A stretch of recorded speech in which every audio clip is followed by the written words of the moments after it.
From the headquarters of TeleSUR English in Havana, Cuba, this is From the South. I'm Gladys Quesada. And now we begin with the news. In Peru, with over 96% of the vote counted, progressive candidate Pedro Castillo and right-winger Keiko Fujimori seem to be in a technical tie-up, with Castillo leading but less than 1%. However, as rural votes arrive, the gap might go even further. At 9:18 hours Lima time, and with 92.55% of the votes counted, official figures show an advantage of 0.19% for Fujimori. Votes from rural areas where Castillo has won by landslide margins are abroad were still arriving. Some 2 million rural votes were estimated to be yet uncounted. Just 11% of immigrants' ballots had been counted in the early hours of Monday. Castillo, a newcomer, is facing off against Keiko Fujimori, the daughter of former dictator Alberto Fujimori, and under investigation for corruption, who is making her third run for the presidency.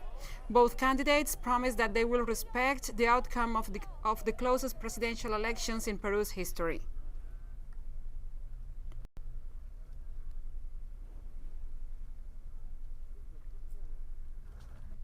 In the context of the second round of the presidential elections this Sunday in Peru, the candidate for the Free Peru, Pedro Castillo, thanked the support of the citizenry and the polls at the time that he called for calm and attention to the official results of the electoral body. People for their loyalty, for this democratic celebration, for their support, and also to tell them that we must remain calm. People are wise.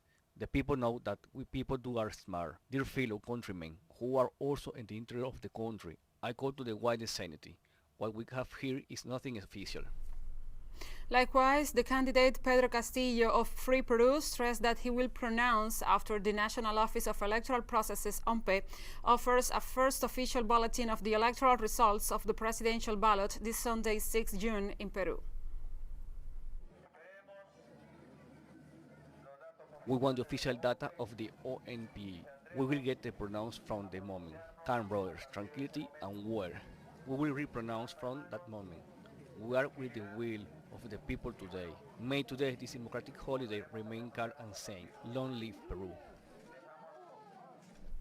And Peruvian citizens residing in Venezuela also headed to the polls this Sunday to vote for their next president, while reiterating the importance of assuming this commitment to their home country. If we were going to vote or not, because the last time there was no voting, supposedly because of the pandemic, because of the disease, because of the virus that is there. That's why they didn't allow us to vote. And this time I came because supposedly we are fine if not. It's an obligation, a right, that's it. It's very important to go out to vote. We as Peruvians have to make a decision, regardless of the person for whom you are going to vote. But there is no better way to assert our right to vote than going to the polls. It is important that this time we go out to vote. Let's vote to do something for Peru. Let's show that we are citizens for a different Peru. Thank you. And Peruvian citizens living in Spain also turned out to vote in this Sunday's presidential runoff. More than 150,000 Peruvian citizens living in Spain were registered to vote, the majority of whom live in Madrid and Barcelona, although there are 12 other polling stations across the country. According to the National Office of Electoral Processes, a total of 1 million people from the Peruvian diaspora living in 75 countries around the world. The new president elected this Sunday will take office on July 28th, replacing interim leader Francisco Sagasti.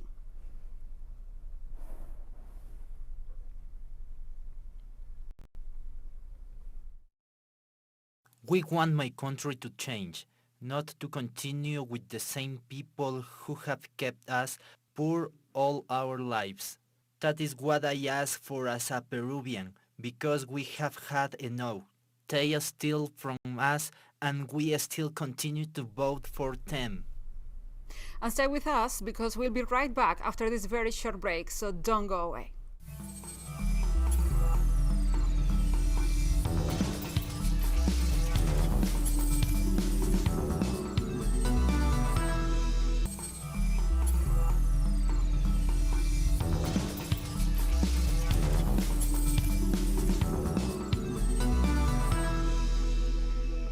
Welcome back to From the South.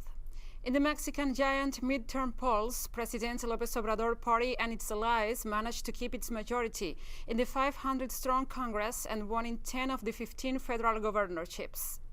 The ruling coalition lost, however, the qualified majority of two-thirds that had allowed it to modify the Constitution. Lopez Obrador's Movement for National Renovation, or Morena, together with the Green and Labor parties, face a coalition of former foes, the traditional parties that ruled Mexico for over 70 years. The ruling parties suffer a setback in Mexico City, where the opposition group won 9 of 16 mayorships. These were the biggest elections in Mexico's history. At least 3 women will lead federal states.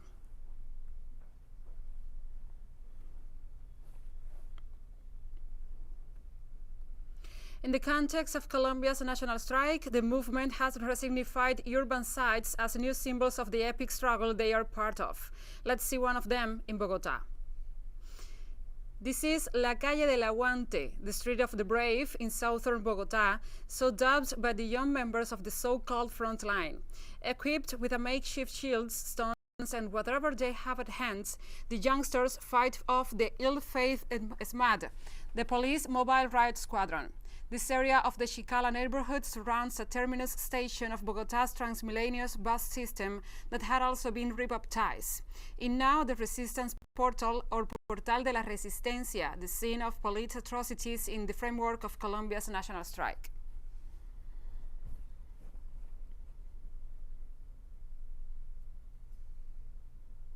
In Colombia, President Iván Duque has ordered to modernize the national police structure. According to the president, the move aims to strengthen the nation's defense policy and to create a police directorate to guarantee the human rights. He also requested the urgent processing of a bill for the professionalization of police officers in the country. The initiative comes in the midst of the multiple abuses committed by the security forces against the peaceful mobilizations that are taking place throughout the country in the context of the national strike. The measure was also announced on the same day that a delegation of the Inter-American Commission on Human Rights arrived in the country to investigate the abuses. Duque has consistently defended the security forces despite the widespread evidence of their crimes, and instead sought to blame alleged violent protesters that he has even referred to as terrorists.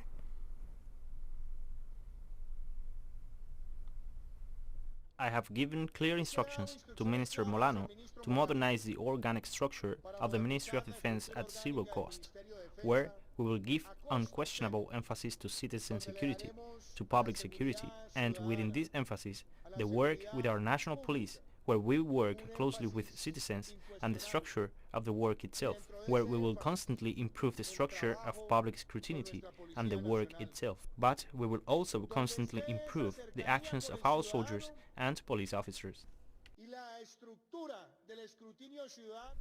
And we continue in Colombia, where the senator for the Alternative Democratic Pole Party, Iván Cepeda, reported that a second notification was sent to the International Criminal Court, in which the data already presented in May regarding the cases of abuse and negligence by the security forces against protesters was expanded. Notification to the International Criminal Court with the cooperation of human rights organizations and social movements, in which we expanded on the first information that was to be submitted until May the 10th. We have submitted detailed information and hundreds of cases that have occurred from that date until today. The senator held President Iván Duque fully responsible for the crimes against humanity that are being committed in the country. And we clearly mention that the responsibility for the crimes that are being committed in Colombia, crimes against humanity, falls firstly on the President of the Republic, Iván Duque, on the Minister of Defense, Diego Molano, on Generals Zapatero and Vargas, and also on former Senator Álvaro Uribe for his incitement to violence. We highlight the fact that urban paramilitarism is being strengthened in Colombia. Also, that the President violates the Constitution through decrees such as 575 that creates an imposed and forced state of siege in Colombia. And the greenhouse gas emissions will cost rich capitalist economies twice as much as the pandemic if they do nothing or very little, according to research conducted by the London-based global charitable organization Oxfam and the Swiss Re Institute. The research stated that the world's biggest industrialized capitalist economies, known as Group of Seven, will lose 8.5% of gross domestic product a year within 30 years if temperatures rise by 2.6 Celsius. Other nations will be hit much worse, such as India, Australia, and South Korea, that will lose nearly a tenth of its economic potential. Government policies to reduce greenhouse gas emissions are still inadequate. According to Oxfam chief executive, these emissions are forecast to jump sharply this year, the second highest leap on record, owing to the rebound from the COVID-19 recession and increasing use of coal.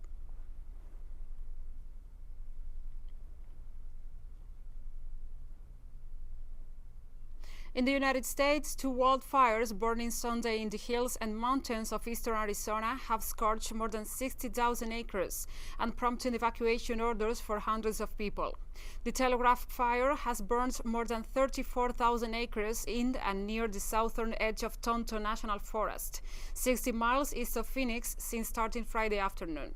The Pinal County Sheriff's Office said Sunday morning an evacuation had been ordered for residents in the area on Top of the World, a community of about 250 people. Officials also said residents of Superior, a town of about 3,000 people, have to be ready to evacuate. The other blaze, named the Mescal Fire, had burned nearly 26,000 acres in the Mescal Mountains, roughly 120 miles east of Phoenix as of Sunday morning. Authorities evacuated people on the east side of State Route 77 near El Capitan, as well as the Sora Canyon area near San Carlos Lake. No deaths or injuries have been reported in either fire, and the causes of both are under investigation.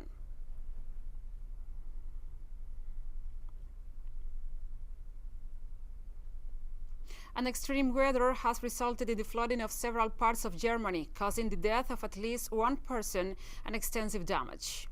In Berthelsdorf, in the western Saxony region, floodwaters ran down streets and submerged cars, while fire crews also helped pump muddy waters out of homes.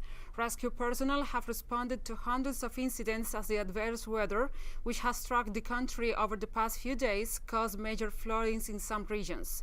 Authorities had issued severe weather warnings on Saturday for parts of Germany, a day after a man was killed and a 12-year-old girl was injured in separate storm-related incidents.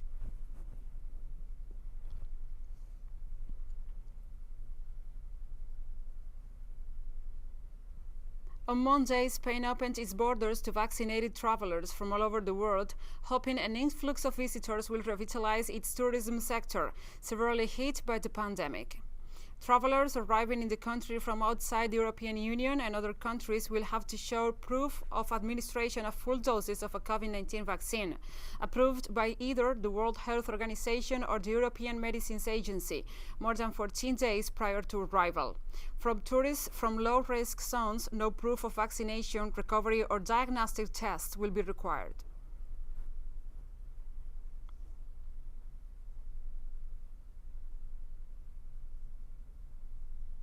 And we have more stories coming up after this final short break, so stay with us.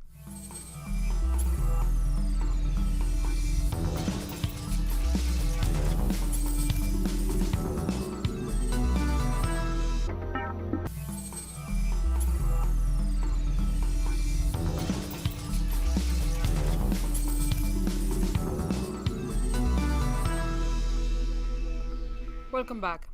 This Monday, at least 40 people were killed and more than 120 injured after a train collision near the southern Pakistani town of Darki. The accident took place when 8 compartments of the northbound Milat Express train derailed near Darki, and later the southbound Searside Express passenger train hit the derailed compartments. According to officials, the death toll is likely to rise as rescuers struggle to reach people trapped in several mangled compartments scattered across the tracks. Pakistani Prime Minister ordered railways minister to reach the site of the accident to ensure medical assistance to the injured and support for families of the dead. The executive also demanded a comprehensive investigation into railway safety fault lines.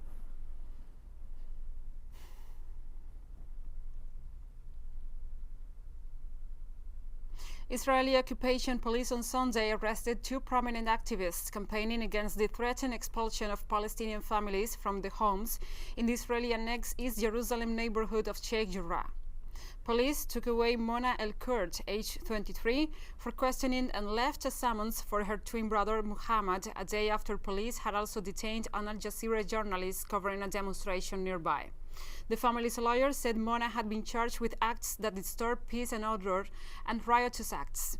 Her twin brother, Mohammed El Kurd, later turned himself in at a police station after receiving the summons. In footage widely shared on social media, she was shown handcuffed and taken by officers out of her family's home in Sheikh Jarrah, whose struggle has further fueled Palestinian anger over Israel's Zionist settlement movement.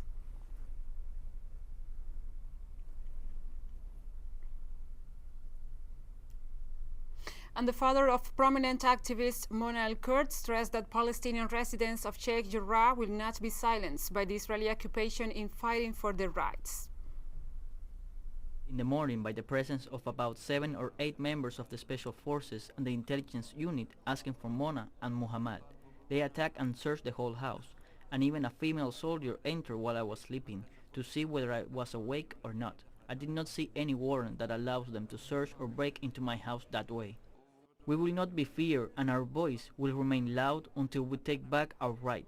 Despite of what the Israeli police, special forces, and all the governmental and military units are doing, they will not be able to get what they want from us. This is our country. Those are our lands. This is our Jerusalem, and we will continue on defending it, together with our children. They will not frighten us, nor our children. The Israeli regime has launched a COVID-19 vaccine campaign for 600,000 teenagers aged 12 to 15. The move comes 6 months after Israel began its vaccination drive for adults, and after the U.S. Food and Drug Administration approved the Pfizer-BioNTech vaccine for the age group. Thousands have already booked appointments through the country's health maintenance organizations. According to the plan, teens who are at greater risk of suffering severe symptoms from coronavirus infections will be the first advised to get the shots.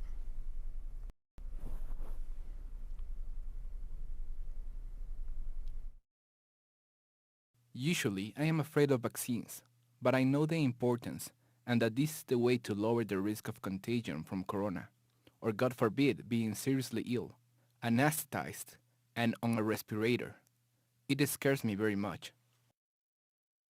At first, I was scared because on several occasions I had children in my class who got ill with corona, and I was afraid that I too would get sick. Now that I have been vaccinated, I feel safe. And Nepal has authorized a COVID-19 vaccine made by Chinese pharmaceutical company Sinovac for emergency use, after the number of confirmed coronavirus cases increased to nearly 600,000 on Saturday. The country's drug regulator on Friday approved the emergency use of China's Sinovac vaccine for local residents aged 18 or above to contain a resurgence of the virus.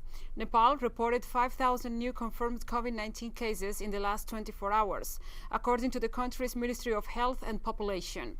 Meanwhile, 68 new coronavirus deaths were recorded on Saturday, taking the national death toll close to 8,000.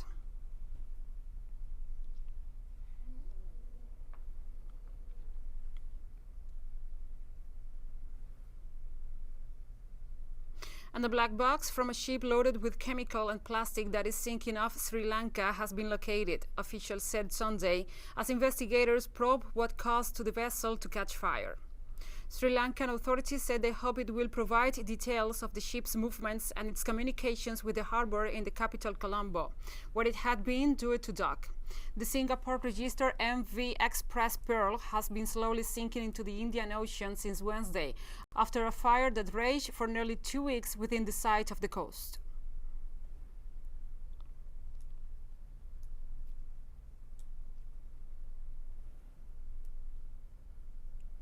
The Jordanian parliament on Sunday voted to dismiss a member whose supporters clashed with security forces. During an emergency session, 108 lawmakers voted for Osama al-Jaharmet's dismissal after Parliament approved a memorandum submitted by lawmakers in which he was accused of offensive statements, insulting the Parliament and King Abdullah II. The outspoken MP had accused the government of deliberately plunging the country into darkness to prevent a march on a man seeking to have the Israeli ambassador expelled from the recent bombing campaign in Gaza. According to a statement released by the Public Security Directorate on Saturday night, 4 security personnel were injured in Nowar Bridge, near Amman International Airport, following a riot that saw burning vehicles and shooting in the air by the MP's supporters.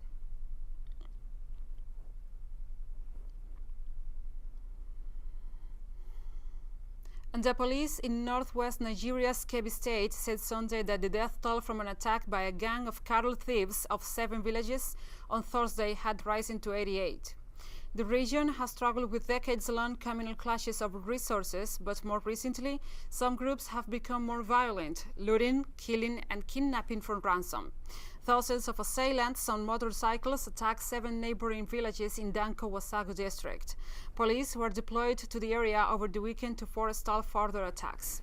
The assailants were believed to have launched the attacks from neighboring Zamfara or Niger states, where criminals are known to maintain the camps.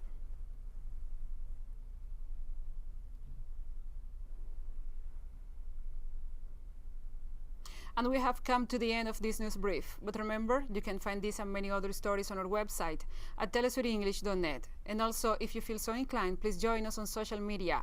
We are on Facebook, Twitter, Instagram, and Telegram. For TeleSUR English, I'm Gladys Quesada. Thank you for watching.